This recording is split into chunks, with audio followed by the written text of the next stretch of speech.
పొద్దున్న 2 ప్రత్యేక సందేశాలు విన్నారు. ఇప్పుడు కూడా ఒక స్పెషల్ మెసేజ్, కొంచెం శ్రద్ధగా వినండి, మనసు పెట్టి వినండి. వివాదాస్పదమైన పాఠము, కొంచెం అర్థం చేసుకోండి, అపార్థం చేసుకోవద్దు. నిమ్మకాయను చూపించి ఇది నిమ్మకాయ అని ఎలా చెప్పగలం?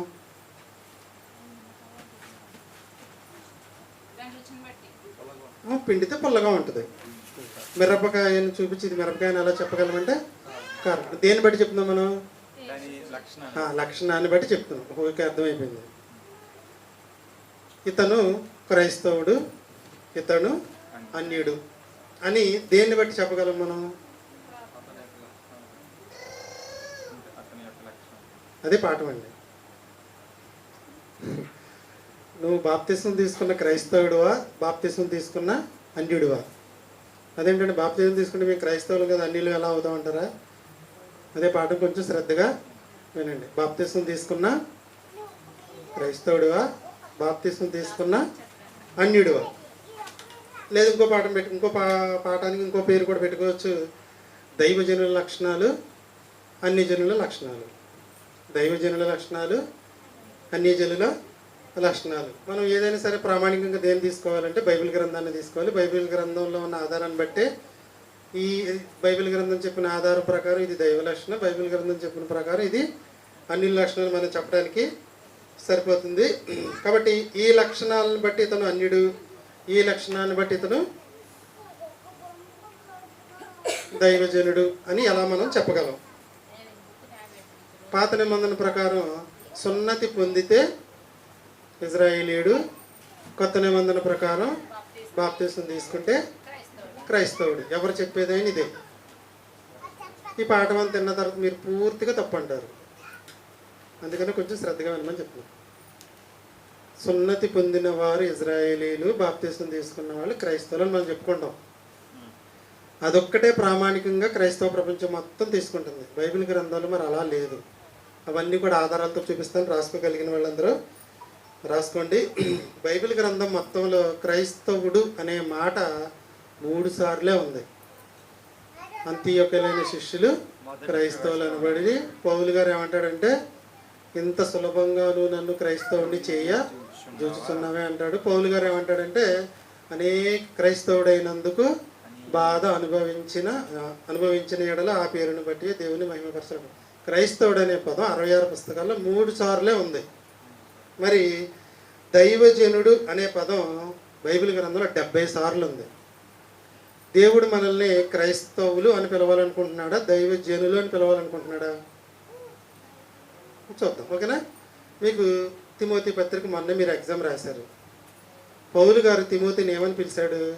క్రైస్తవుడు అయిన తిమోతి అన్నాడా? చదివారు. ఒక్కసారి చూడండి. 1 తిమోతి పత్రిక 6వ అధ్యాయం 16వ వచనం. అంటే సమాజంలో మనకు 2 రకాల మనుషులు ఉంటారు. ఒకటి అన్యులు, రెండవది లేదా అన్యజనులు, దైవజనులు. అన్యజనులు, దైవజనులు. ఇది మాత్రం మీరు బాగా మైండ్లో ప్రింట్ చేసుకోవాలి. 1 తిమోతి పత్రిక 6వ అధ్యాయం 16వ వచనం. 1 తిమోతి పత్రిక 6వ అధ్యాయం 16వ వచనం. 2 తిమోతి అనుకోండి, చూడండి. 2 తిమోతి అయితే 1 తిమోతిలోనే దైవజనుడా అని ఉంటుంది, చూడండి. నీవైతే అని ఉంటుంది. 5:16 అండి, ఓకేనా? 6:11 అండి. చూడండి. ఎవరిని పిలుస్తున్నారు? ఎవరిని పిలుస్తున్నారు? పౌలు గారు తిమోతిని పిలుస్తున్నారు. క్రైస్తవుడా అని ఎందుకు పిలవట్లేదండి? దైవజనుడా, దైవజనుడా. అదే మీరు 3:16 చూడండి. 2వ పత్రిక 3:16 కొంచెం చూడాలని తప్పదు. తేలాలి, మనకు తేలితేనే పాఠం అర్థమైంది. దైవజనుడు. దేవుడు అపోస్తల కార్యాల్లో క్రైస్తవులను రాశాడు. ఎలా ముందుకు వస్తే ఏమని పిలవాలనుకుంటున్నాడంటే మనల్ని దైవజనులు, అన్యజనులు. పాత నిబంధనలో అన్యజనులు ఉన్నారు, ఇజ్రాయేలీలు ఉన్నారు. కొత్త నిబంధనలో అన్యజనులు ఉన్నారు, క్రైస్తవులు విన్నారు. జాగ్రత్తగా వినండి. పాత నిబంధనలో అన్ని జనులు ఉన్నారు, ఇజ్రాయేలీలు ఉన్నారు. కొత్త నిబంధన కాలంలో అన్ని జనులు ఉన్నారు, క్రైస్తవులు ఉన్నారు. కానీ దేవుడు ఆ పాత నిబంధనలో ఉన్న ఇజ్రాయేలీలు కానీ కొత్త నిబంధనలో ఉన్న క్రైస్తవులు కానీ కలిపి ఒక పదం వాడుతున్నాడు దేవుడు. ఏంటంటే దైవజనులు. మీకు బాగా అర్థం అవ్వాలంటే ద్వితీయోపదేశకాండం 33 మొదటి వచనం చూడండి. ఈ 10 రిఫరెన్స్లను మీకు ఒక్కటే చూపిస్తున్నాను. ద్వితీయోపదేశకాండం 33 మొదటి వచనం.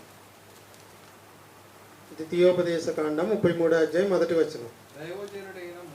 సరిపోద్దండి. దైవజనుడైన మోషే. దేవుడు ఎలా ఇష్టపడుతున్నాడు? దైవజనుడు. మీకు అలా చూసుకుంటే 2 రాజులు 1 దైవజనుడైన ఏలియా, 2 రాజుల గ్రంథం 5 10 దైవజనుడైన ఎలీషా, నెహెమ్యా గ్రంథం 12 దైవజనుడైన దావీదు. తిమోతి పత్రిక ఇప్పుడు చూశాడు దైవజనుడు అని. ఇప్పుడు మనకి ప్రపంచంలో 2 రకాల మనుషులు కనబడుతున్నారు. ఎవరంటే అన్యులు, అన్య జనులు. వీళ్ళందరూ ఒకటే. తర్వాత దైవజనులు లేదా దేవుని జాతికి చెందిన వారు. మొత్తంగా ప్రస్తుతానికి ఉన్న సమాజంలో 2 రకాల మనుషులు ఉన్నారు. అది పాత నిబంధన అవనివ్వండి, కొత్త నిబంధన అవనివ్వండి. ఎవరు 2? అన్యజనులు, దైవజనులు. ఇది మీ మైండ్లో ఫిక్స్ చేసుకోవాలి.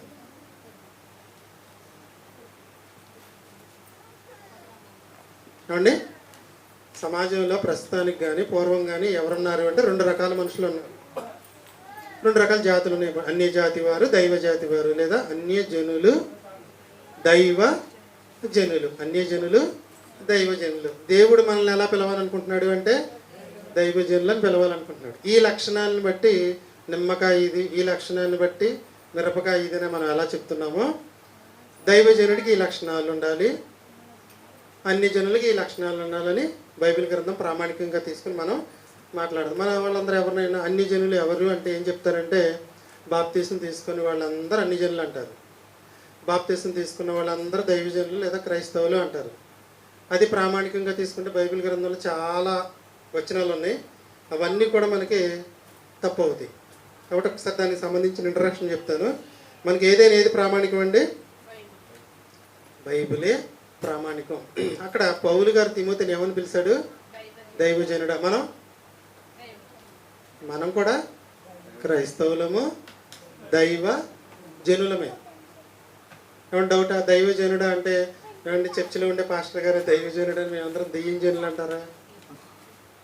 కాదు, అందరూ దైవజనులు. అంటే దేవుని ప్రజలు, దేవుని ప్రజలు. ఓకేనా? ప్రస్తుత కాలంలో క్రైస్తవులు ముందుకు వెళితే దైవజనులు అని ఎవరిని అంటామంటే ప్రస్తుత కాలంలో క్రైస్తవుల్ని. ఇంకా ముందుకెళ్తే యోధా జాతి వారిని, ఇంకా ముందుకెళ్తే ఇజ్రాయేలీల్ని, ఇంకా ముందుకెళ్తే హెబ్రీయుడైన అబ్రహాం. వీళ్ళందరూ ఏంటంటే దైవజనులు. పేరు మారింది. పాత నిబంధనలో ఇజ్రాయేలీలు అన్నారు, యూదులు అన్నారు, హెబ్రీయులు అన్నారు. కొత్త నిబంధనకు వస్తే క్రైస్తవులు అంటున్నారు. ఏది ఏమైనా కానీ అన్నిట్లు కలిపి ఒకటే మాట ఏంటంటే దైవ జనులు. ఇది మీకు ఓకేనా? ఆనాటి కాలంలో అబ్రహాము అస్తమానం దేవుడు దేవుడు దేవుడు అనేవాడు కాబట్టి ప్రజలందరూ ఆయన ఏమన్నారంటే హెబ్రీయుడు అంట మొదలుపెట్టారంట. హెబ్రీయుడు అనే మాటకు అర్థం ఏంటంటే హెబ్రోన్ అనే పదం నుంచి హెబ్రీయుడు అని వచ్చింది. హెబ్రోన్ అంటే అర్థం ఏంటంటే దేవునితో సహవాసం అని అర్థం.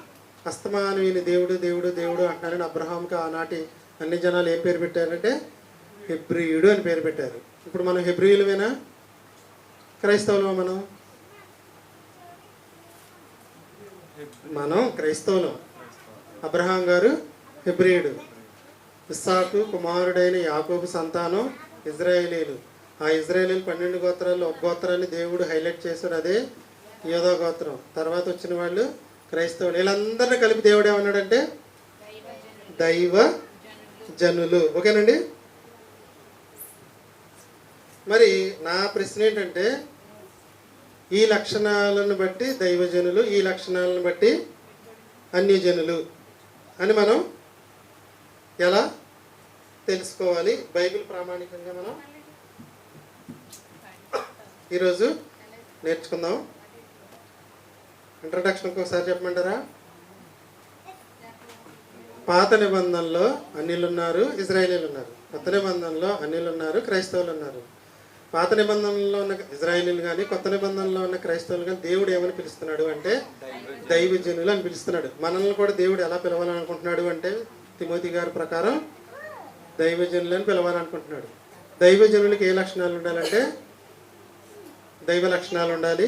అన్ని జనులకి ఏ లక్షణాలు ఉండాలంటే ఈ లక్షణాలు కానీ ఉండాలి అని జనాలు చెప్తారు. కానీ ఈనాటి బోధకులందరూ చెప్పే మాట ఏంటంటే బాప్తీసం తీసుకునే వాళ్ళందరూ దైవజనులు, బాప్తీసం తీసుకునే వాళ్ళందరూ అన్ని జనులు అని వాత వేయబడిన మనస్సాక్షిలాగా ముద్రేస్తారు అంతే.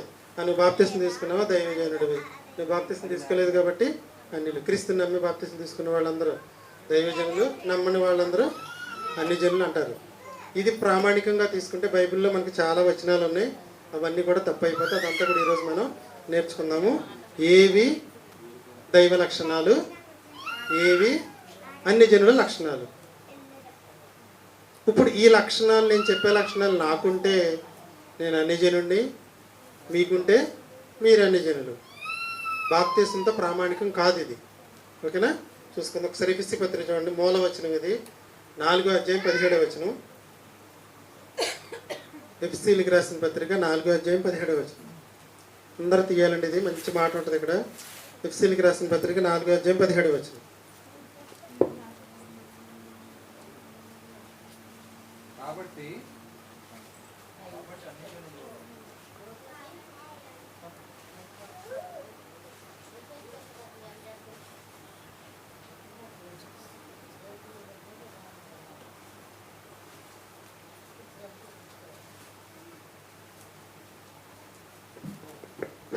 కాబట్టి ఎవరితో మాట్లాడుతున్నారు? పౌలు గారు ఎఫెసీలో ఉన్న క్రైస్తవులతో మాట్లాడుతున్నారు. క్రైస్తవులతో క్రైస్తవుడైన పౌలు గారు, మీరు అన్ని జనుల వలె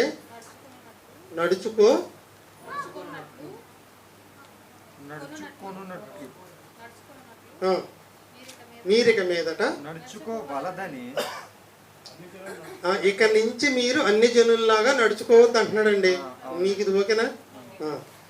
పౌలు గారు క్రైస్తవులైన ఎఫెసీ పట్టణంలో క్రైస్తవులతో ఏమైనా మాట్లాడుతున్నారంటే మీరు అన్ని జనుల వలె నడుచుకోవద్దు. ఇక మీదట అంటే ఇప్పటి నుంచి మీరు అన్ని జనుల వలె నడుచుకోవద్దు అన్నారు. అంటే క్రైస్తవులు అన్ని జనుల వలె నడుచుకోవడం ఏంటి?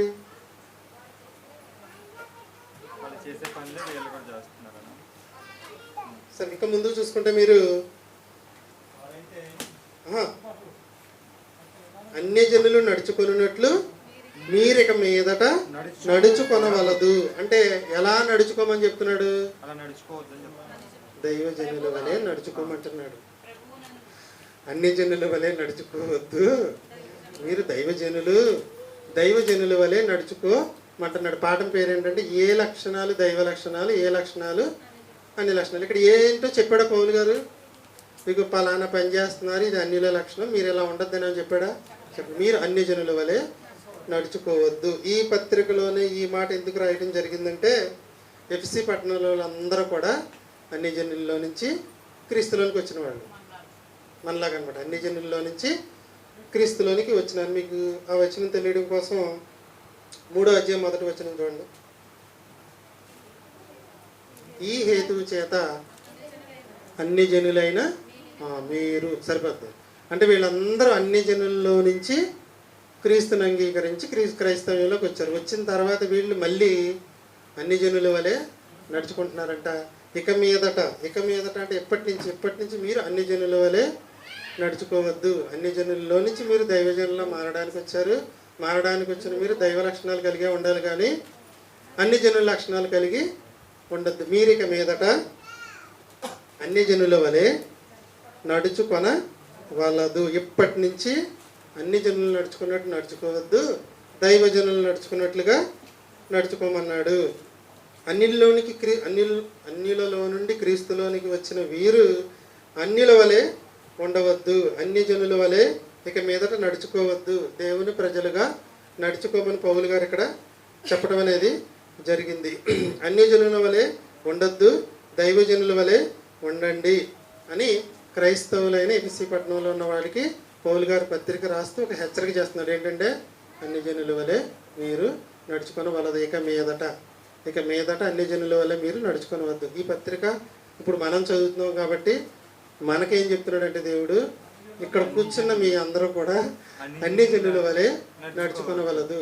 మీరు బాగానే చెప్పారండి, అన్ని జనుల వలె నడుచుకోవద్దంటే మేము ఏమి నడుచుకుంటున్నామో చెప్తే, ఏది అన్యుల లక్షణమో చెప్తే మేము అలా నడుచుకుంటున్నామో లేదో మాకు తెలుస్తుందని మీరు చెప్పొచ్చు. అదే ఈరోజు మన యొక్క పాట. ఓకేనండి.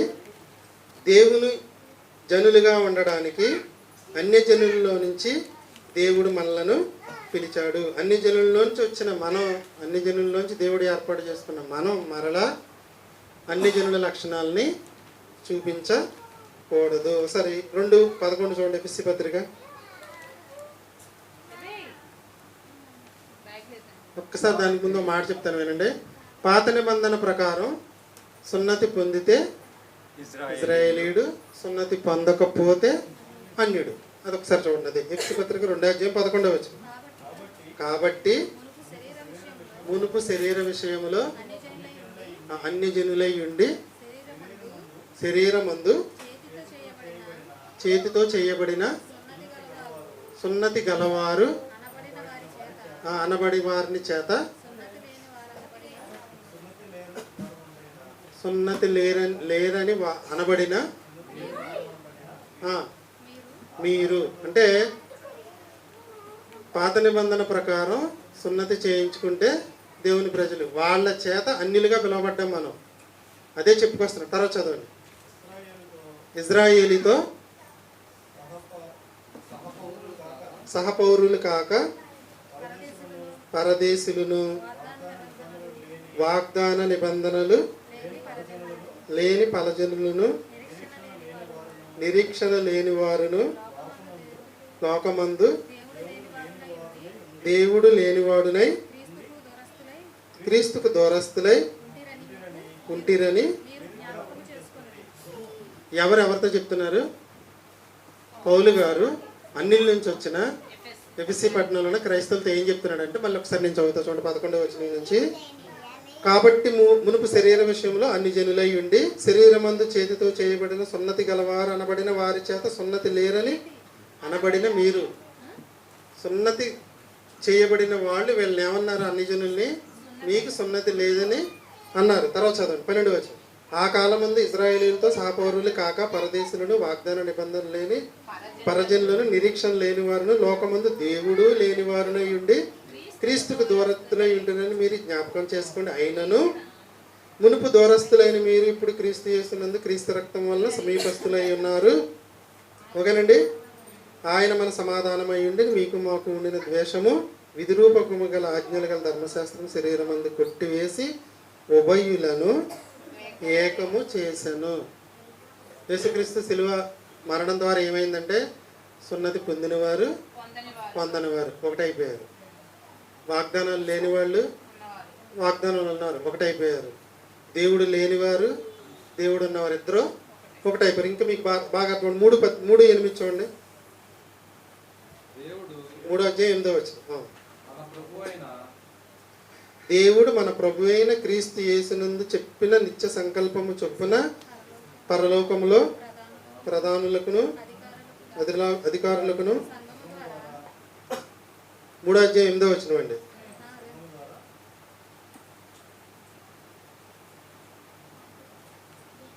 యూదులతో సహపౌరులము కాక అన్నట్టు చూడండి. 6వ వచనం అండి. 8వ వచనం కాదండి, 6వ వచనం. ఎఫెసీయులకు రాసిన పత్రిక 3వ అధ్యాయం 6వ వచనం. క్రీస్తు యేసునందు, జాగ్రత్తగా చూసుకోండి, మనమందరం క్రీస్తు, మనకు ఒకప్పుడు ఒక వాగ్దానం లేదు, ఒక నిబంధన లేదు, ఒక దేవుడు లేడు. అందుకని 3 దేవుళ్ళు అంటారు. ఒకప్పుడు మనకి దేవుడు లేడు, వాగ్దానాలు లేవు, నిబంధనలు లేవు, ఆజ్ఞలు లేవు, ఏమీ లేవు. ఎప్పుడైతే క్రీస్తులోనికి వచ్చామో, క్రీస్తు యేసునందు, జాగ్రత్త చూసుకోండి, యూదులతో పాటు అని ఎందుకన్నాడంటే, ఒకప్పుడు ఇజ్రాయేలీలు రాసుకొచ్చి చివరికి వచ్చేటప్పటికి దేవుడు యోధా జాతిని మాత్రమే హైలైట్ చేసుకొచ్చాడు. ఆ జాతిలో నుంచి యేసుక్రీస్తు వచ్చాడు. ఇక్కడ యూదులతో అంటే అర్థం ఏంటంటే ఇజ్రాయేలీలు మొత్తం అని అర్థం. యూదులతో సమాన వారసులను అంటే యూదులకు దేవుడైతే ఏ వాగ్దానాలు చేశాడో అన్నిటికీ మనం వారసులు. తర్వాత ఒక శరీరమందలి సాటి అవయవములు వాగ్దానముల్లో పాలువారునై ఉన్నారనేది మర్మం అంట. అది ఆల్రెడీ మనం చెప్పుకున్నాం. ఇప్పుడు మనకు దేంట్లో పాలుభాగస్థులం అయ్యామంటే యూదులతో సమాన వారసులము, యూదులతో వాగ్దానాల్లో కూడా పాలువారు. అంటే పాత నిబంధనలో ఇజ్రాయేలీలకు ఇచ్చిన వాగ్దానాలు అన్నీ కూడా ఎవరికి వర్తిస్తాయి? చాలామంది మనకు వర్తించమంటారు. మనకి అది నేను వివాదాస్పదం అని చెప్పింది. మీకు పరలోకం ఇస్తానన్నది దేవుడు మనకు చేసిన వాగ్దానం. ఇది క్రైస్తవులకు దేవుడు చేసిన వాగ్దానం. పాత నిబంధనలో చేసిన వాగ్దానాలన్నీ ఏది కూడా మనకు సంబంధించింది కాదంటారు. కానీ ఇక్కడ ఏమి రాయబడిందంటే యూదులతో సమాన వారసులు, వాగ్దానాలన్నింటిలో కూడా చెప్పండి, వాగ్దానాలన్నింటిలో కూడా పాలివారు. అంటే వాగ్దానాలన్నింటిలో కూడా పాలిభాగస్తులం మనం. ఒకసారి చెప్తారా? నేను చెప్పనా? ఒకప్పుడు అన్ని జనులుగా ఉన్న మనకి దేవుడు లేడు, వాగ్దానాలు లేవు, నిబంధనలు లేవు, ఆజ్ఞలు లేవు, ఇంకేం లేవు, వారసత్వం కూడా లేదు. ఎప్పుడైతే క్రీస్తులోనికి వచ్చామో మనకి యూదులతో పాటు అంటే వాళ్ళకున్న మొత్తం అన్నిట్లో మనకి సమాన వారసులు. చిన్న ట్రిక్ చెప్పనా మీకు? పాత నిబంధన మనకు సంబంధించింది కాదు, మనకు దేవుడిచ్చిన వాగ్దానం అదొక్కటే అనుకుంటే ఏ రైట్తో నువ్వు 10 ఆజ్ఞలు పాటిస్తున్నావు? మన దేవుడు మన తండ్రి మనకిచ్చిన, నీకు ఇచ్చాడా? ఇజ్రాయేలుకి ఇచ్చాడా? మనకిచ్చాడా? మనకి ఇవ్వలేదు కదండి. పాత నిబంధనలు ఇజ్రాయేలీలకు ఇచ్చాడు వాగ్దానాలు. నువ్వెందుకు పాటిస్తున్నావు మరి చెప్పండి? వాగ్దానాల్లో వారసులం.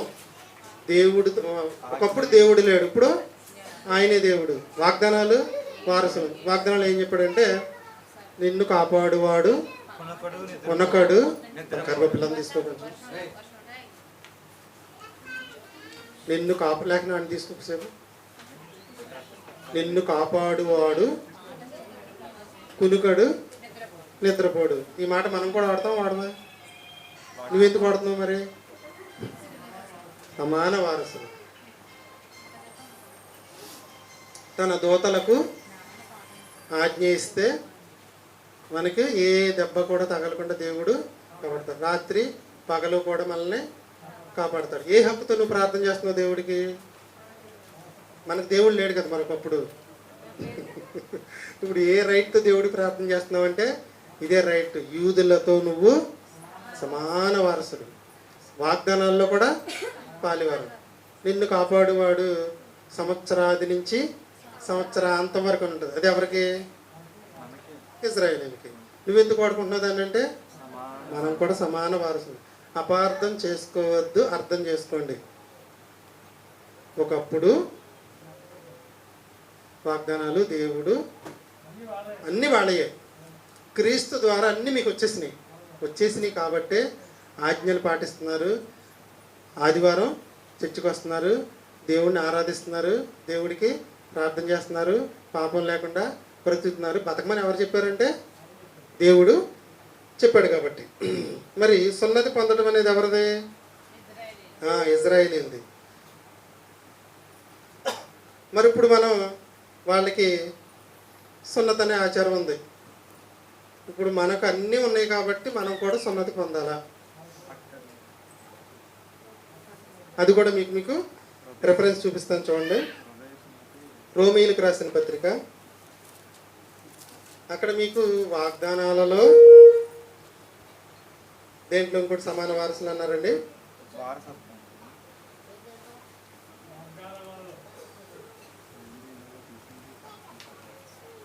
యూదులతో సమాన వారసులు, వాగ్దానంలో పాలివారం. సున్నతికి సంబంధం లేదు. దాని ఆ సున్నతి వచ్చినప్పుడు చూపిస్తా, చూసుకోండి. రోమీయులకు రాసిన పత్రిక 2:28 రోమీయులకు రాసిన పత్రిక 2:28. ఇక్కడ ఒక బాంబు పేలే వచ్చిన జాగ్రత్తగా చూడండి. రోమీయులకు రాసిన పత్రిక 2:28. పౌలు గారు రోమపట్నంలో క్రైస్తవుల పత్రిక రాస్తూ బాహ్యమునకు యూదుడైన వాడు అదేంటండి సున్నతి కాదన్నట్టుగా చెప్పారు. తర్వాత చదవండి. శరీరమందు బాహ్యమైన సున్నతి అమ్మో. పాత నిబంధన ప్రకారం సున్నతి చేయించుకున్న వారు ఇజ్రాయేలీలు దైవజనులు, సున్నతి చేయించుకునే వాళ్ళు అన్ని జనులు. ఇక్కడికి వస్తే ఏం చెప్పాడు? అసలు సున్నతి కాదన్నాడు. అంటే నీవు దైవజనుడువు అనడానికి అది ప్రామాణికం కాదు. అలా అన్నప్పుడు బాప్తిస్మం ప్రామాణికమా?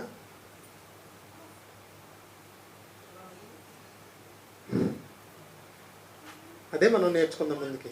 ఓకేనా? ఇక్కడ ఏం తేలిందంటే మళ్ళీ చదవండి వచనం 2:28.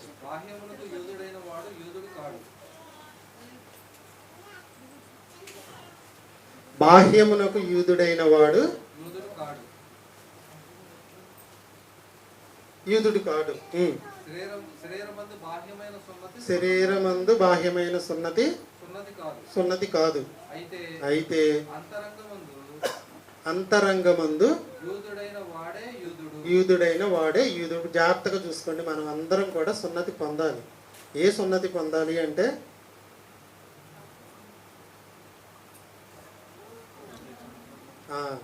ఎవరు చెప్పింది?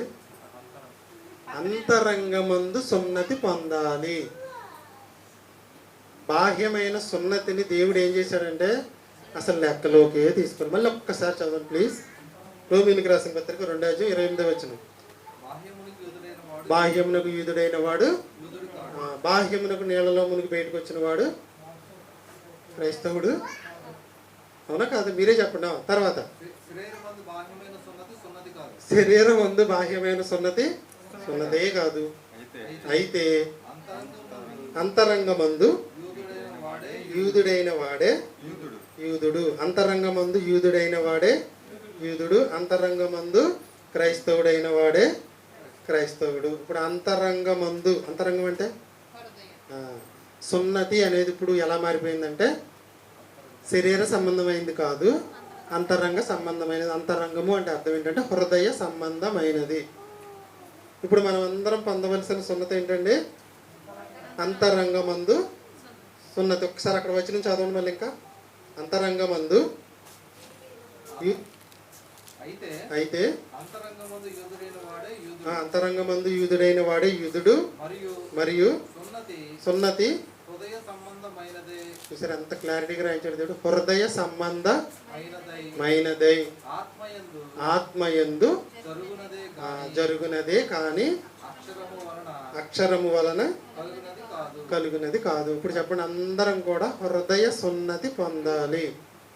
హృదయ సున్నతి పొందితేనే దేవునితో సమాన వారసులము, సమాన వాగ్దానాల్లో పాలివారము. మరి హృదయ సున్నతి కావాలి అంటే మనకు హృదయ సున్నతి అయ్యిందా లేదా తెలియాలంటే మళ్ళీ బైబిల్ నుంచి చూసుకుందాం. మనం కొలసీలకు రాసిన పత్రిక 2:11 సైడ్ హెడ్డింగ్ పెట్టుకోండి. హృదయ సున్నతి మనకు ఎలా జరిగింది, ఎవరికైనా ఎలా జరుగుతుంది. కొలసీలకు రాసిన పత్రిక 2:11 మీరును క్రీస్తు సున్నతి యందు శరీరేచ్ఛలతో కూడిన స్వభావమును విసర్జించి ఆయన యందు చేతులతో చేయబడని సున్నతి పొందితిరి. అర్థమైందా? బాప్తిస్మమే సున్నతి. మారు మనసు పొంది బాప్తిస్మం తీసుకోవడమే హృదయ సున్నతి. ఇజ్రాయేలీలకి శరీర సంబంధమైన సున్నతి, క్రైస్తవులకు బాప్తిస్మమే హృదయ సంబంధమైన సున్నతి. మళ్ళీ ఒకసారి చదవండి. 2:11 మీరును క్రీస్తు సున్నతి యందు శరీరేచ్ఛలతో కూడిన స్వభావమును విసర్జించి ఆయన ఎందుకు చేతులతో చేయబడని సున్నతి పొందితిరి. మన యొక్క శరీరేచ్ఛలను విసర్జించిన ప్రతి వాళ్ళు కూడా హృదయ సున్నతి పొందిన వాళ్ళు. బాప్తిసం తీసుకున్న శరీరేచ్ఛలను విసర్జించలేదనుకోండి, వాళ్ళకి హృదయ సున్నతి కలగనట్లు. ఓకేనా? 2:12 చూడండి. అదే, మీరు బాప్తిస్మమందు ఆయనతో కూడా పాతిపెట్టబడిన వారై ఆయనను మృతుల్లో నుండి లేపిన దేవుని ప్రభావం విశ్వసించడం ద్వారా ఆయనతో కూడా లేచిరి. హృదయ సున్నతి అంటే ఏంటండి? నీటి బాప్తిస్మమే హృదయ సున్నత. ఆ నీటి బాప్తిస్మంలో మనం ఏం చేయాలి అంటే మన శరీరేచ్ఛలతో కూడిన స్వభావాన్ని విసర్జించడమే హృదయ సున్నతి. గలతీయులకు రాసిన పత్రిక 6:15 చూడండి. ఇప్పుడు ఎందుకు మనం దైవజనులు ఎలా అయ్యాం? బాప్తిస్మం ద్వారా, హృదయ సున్నతి ద్వారా. వాళ్ళకి శరీర సున్నతి, మనకి హృదయ సున్నతి. రైట్. 6:15-16 గలతీయులకు రాసిన పత్రిక 6:15. కొత్త సృష్టి అంటే బాప్తిస్మం అండి. గలతీయులకు రాసిన పత్రిక 6:15. కొత్త సృష్టి పొందుటయే గాని సున్నతి పొందుట అందేమియు లేదు, పొందకపోవుట అందేమియు లేదు. ప్రస్తుతానికి సున్నతి తీసుకున్న ఒకటే, తీసుకోపోయినా ఒకటే.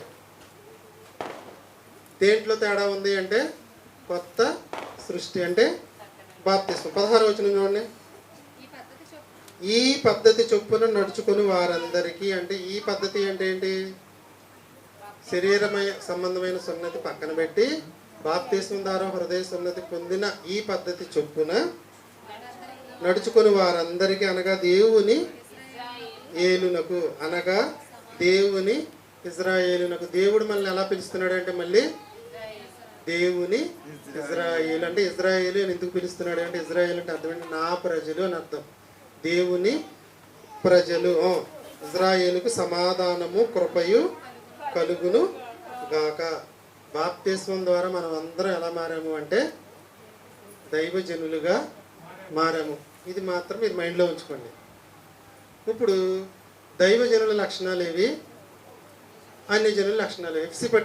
ఎఫ్సి పట్టణంలో ఉన్న క్రైస్తవులతో పౌలు గారు పత్రిక రాస్తూ, మీరు ఇక మీదట అన్ని జనుల వలె నడుచుకొన వద్దు. మరి అన్ని జనులు ఎలా నడుచుకుంటారో తెలిస్తే ఈ లక్షణం అన్ని జనుల లక్షణం అని ఎలా చెప్పగలం? ఒకటి ఆలోచించండి. విగ్రహారాధన. ఈ లక్షణాన్ని బట్టి ఇతను అన్యుడు, ఈ లక్షణాన్ని బట్టి ఇతను అన్యజనుడు, ఈ లక్షణాన్ని బట్టి ఇతడు అన్యజాతి వాడు. దేనికైనా సరే ఏమి ఉండాలంటే మనకి బైబిల్ ప్రామాణికంగా ఉండాలి. మొన్న ఆదివారం నేను పార్ట్ 7 అని చెప్పలేదు. మొన్న ఆదివారం పాఠంలో పార్ట్ 7 చెప్పలే, గుర్తుందా మీకు? మనం చేసే పని గిడ్డిలాగా కాలిపోకుండా బంగారంలాగా నిలబడాలంటే పార్ట్ 7 మిమ్మల్ని ఆలోచించుకున్న వారం రోజులు ఏం తెలిసారు? అది అడ్రస్లో లేదా? ఈ సంవత్సరం క్యాలెండర్ 7వ. దేవుని చిత్తము జరిగించువాడే నిరంతరము నిలుచును, దేవుని చిత్త ప్రకారము చేయువాడే పరలోక రాజ్యంలో ప్రవేశించును. ఆ చిత్త ప్రకారం చేయువాడు చేసే పనంతా కూడా గడ్డిలాగా కాలిపోదు, బంగారంలాగా నిలబడుతుంది. ఆ చిత్తం ఏంటో మీకు క్యాలెండర్లో 6 వచనాలు ఇచ్చేసాం. ఇంకా మళ్ళీ పాఠం చెప్పడం ఎందుకని ఆ రోజు ముగించేసాం. ఓకేనా? కంటిన్యూ అవుదాం. ఇప్పుడు ఎక్కడ ఉన్నాం మనం? ఏది అన్ని జనుల లక్షణం, ఏది దైవజనుల లక్షణం. నాకు ఈ లక్షణం ఉంది, నేను దైవజనుడిని, నాకు ఈ లక్షణం లేదు, అన్ని జనుడిని కాదు అనుకోవడానికి బైబిల్ ప్రామాణికంగా ఆధారాలు చూపిస్తాం. ఓకేనా? శరీర సంబంధమైన సున్నతి కాదు, శరీర సంబంధమైన బాప్తిస్మం కూడా నీలో మార్పు రానప్పుడు, శరీరేచ్ఛలను విసర్జించినప్పుడు ఉపయోగం ఏమీ లేదు. కావాల్సింది హృదయ సున్నతి, కావాల్సింది హృదయ బాప్తిస్మము.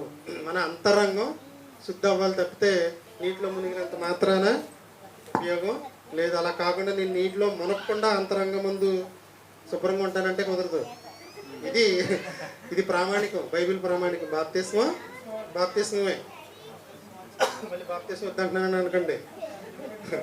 ఆ, అది దాన్ని నిలబెట్టుకోవాలని చేసుకుంటూ రావాలి. హృదయం శుద్ధంగా మారాలి. ఒకసారి మళ్ళీ చూద్దాం. ఎఫ్సీలకు రాసిన పత్రిక 4:17.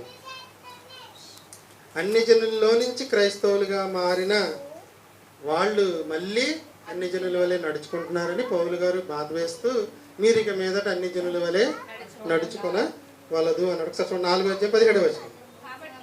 కాబట్టి మనకు కూడా అనుకోండి, కాబట్టి అన్ని జనులు నడుచుకున్నట్లు మీరిక మీదట నడుచుకొనవలదని ప్రభువునందు సాక్ష్యం ఇచ్చుచున్నాను. ఇక మీదట అన్ని జనుల వలె నడుచుకొనవలదు. అన్ని జనుల లక్షణాలు అంటే పార్ట్ 2లో చూద్దాం. ఇదంతా పాఠానికి ఇంట్రడక్షన్ అండి.